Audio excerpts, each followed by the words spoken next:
रामायण के 5 बड़े झूठ। 5 बड़े झूठ क्या हैं, देखते हैं।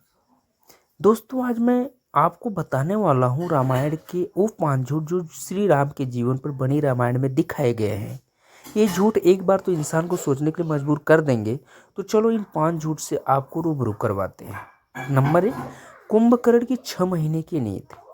आपने रामायण में कुंभकर्ण को देखा होगा। उसके बारे में बताया गया था कि वो 6 महीने तक सोता था और 6 महीने के लिए जागता था। लेकिन ये सबसे बड़ा झूठ है। अब आपके मन में एक सवाल पैदा हुआ होगा, कैसे? ये तो नॉर्मल सी बात है। यदि कोई व्यक्ति 6 महीने तक लगातार सोता रहेगा तो कुछ भी नहीं खाएगा, और व्यक्ति 6 महीने तक कुछ भी न खाए तो उसकी मृत्यु निश्चित है। नंबर 2, हनुमान जी का द्रोणगिरी पर्वत उठा कर लाना। आपने अपने घर में हनुमान जी की फोटो में देखा होगा कि हनुमान जी हाथ में पहाड़ लेकर आसमान में उड़ रहे हैं। दोस्तों, ये बिल्कुल गलत है। मानते हैं हनुमान जी बलवान थे, लेकिन उन्होंने पूरा पर्वत नहीं उठाया था। बल्कि सच्चाई यह है कि हनुमान जी को संजीवन बूटी लाने के लिए द्रोणगिरी पर्वत पर भेजा गया था। उस पर्वत पर बहुत सारी जड़ी बूटियाँ थी, तो हनुमान जी को समझ में नहीं आया कि संजीवन बूटी कौन सी है। बाद में हनुमान जी द्रोणगिरी पर्वत की सारी जड़ी बूटियाँ लेकर गए। नंबर 3, वनवास के 14 सालों के दौरान लक्ष्मण का नहीं सोना। कुछ कथावाचकों का एक कहना है कि जब तक श्री राम और सीता वनवास पर थे, जब राम के छोटे भाई लक्ष्मण कभी सोए नहीं थे। ये भी रामायण का एक बड़ा झूठ है। आप और हम सब जानते हैं कि रामायण की रचयिता महर्षि वाल्मीकि जी के द्वारा लिखी गई है, और उनके खुद के एक श्लोक में लिखा गया कि अथ रात्र्याम व्यतीतायाम वसुप्तमनंतरम प्रबोधयामास सनलक्ष्मणम रघुनंदनम। इस श्लोक में एक कहा गया है कि रात पूरी होने के बाद श्री राम धीरे धीरे लक्ष्मण जी को भी उठाते थे। तो यहाँ एक बात सिद्ध हो जाती है कि लक्ष्मण जी सोए थे। नंबर 4, राम सेतु के पत्थर तैरते हैं। आज भी सभी लोग ये कहते हैं कि श्री राम ने रावण की लंका में जाने के लिए जो राम सेतु बांध बनाया था, उसमें पत्थरों पर श्री राम लिखकर तैराया गया था।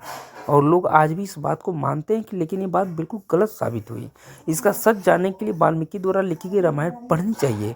खैर, हम अपने विषय पर आते हैं। राम सेतु के पत्थर तैरते हैं, पता नहीं ये मिलावट कहाँ से और किसने की। अब आप महर्षि वाल्मीकि के द्वारा रचित रामायण के श्लोक पढ़ें। हस्ति मात्रान महाकायाः पाषाणाश्च महाबला पर्वताश्च समुत्पाट्यंतरः परिवहन्ति च। इस श्लोक में कहा गया है कि उन महाकाया मतलब विशाल और महाबली हस्तियों ने बड़े बड़े पत्थर और पर्वतों को तोड़कर समुद्र तट पर लाना शुरू किया। इस श्लोक में तो ऐसी कोई बात नहीं बताई गई कि पत्थरों को भी तोड़कर उन पर श्री राम का नाम लिखा गया। नंबर 5, सबरी के झूठे बेर। अपने रामायण का ये सीन तो जरूर देखा होगा। जब वनवास के समय श्री राम जंगल में जा रहे थे, एक कुटिया में सबरी ने राम और लक्ष्मण को झूठे बैर खिलाए थे। तो चलिए अब हम महर्षि वाल्मीकि द्वारा रचित रामायण के अरण्य कांड के श्लोक पढ़ते हैं। मया तु विविधम वन्य संचितम पुरुषर्षभ तवातर्थे पुरुष व्याघ्र पंपायास्तेर संभवम। यानी कि सबरी ने श्री राम और लक्ष्मण को पुरुष श्रेष्ठ मानकर अतिथि सत्कार किया था। सबरी जो फल व फूल पंपा सरोवर के पास एक वन से तोड़कर लाई थी, उससे श्री राम और लक्ष्मण का स्वागत किया था। तो यहाँ पर तो कहीं भी ऐसी बात नहीं कही गई कि सबरी ने श्री राम और लक्ष्मण को झूठे बेर खिलाए। धर्म से कोसों दूर रहने वाले व्यक्तियों ने बताया कि उस समय जाति प्रथा को खत्म करने का ये सही उदाहरण था।